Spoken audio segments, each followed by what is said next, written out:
خميس قبضت الجمعية. يا نوجة قبضتها. ايه المطلوب مني؟ بصي بقى، مطلوب منك حاجات المدارس. ايوه انا عارف، يعني حاجات ايه؟ قولي وبكام؟ أول حاجة القسط الأول للمدرسة، وده حوالي 20,000 جنيه. ايه 20,000 جنيه؟ ايه تاني؟ وشوية كراريس وأقلام ومساتر يعملوا حوالي 3000 جنيه. ايه كراريس ومساتر واقلام ب3000 جنيه؟ وانت مش عايش معانا ولا ايه في الدنيا؟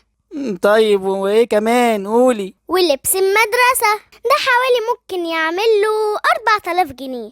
ايه لبس مدرسة 4000 جنيه؟ ليه؟ هتجيب لهم بدلة فرح وفستان فرح ولا ايه؟ لا يا خفيف، دي أقل حاجة والله. طيب ماشي، ايه كمان؟ وفي كمان بقى دروس الخصوصية. ده عايزة كام بقى كل شهر الدروس الخصوصية دي كمان؟ الاتنين هياخدوا دروس بحوالي 2000 جنيه في الشهر. 2000 جنيه دروس في الشهر؟ يا لهوي يا سلاسخ عليا. غير بقى اللانش بوكس، الأكل اللي بياخدوه معاهم كل يوم. اعمل حسابك كده على 2000 جنيه في الشهر. يا لهوي، هياخدوا معاهم اكل المدرسة ب2000 جنيه في الشهر؟ ايه ده؟ ليه في الاخر يطلعوا ايه يعني؟ واد يا مودي، بنت يا نوسة. نعم يا بابا. بقول لك ايه يا واد يا مودي، انت عايز تطلع ايه يا ما تكبر؟ لا، عايز اطلع يوتيوبر يا بابا. تطلع ايه يا اخويا؟ يوتيوبر؟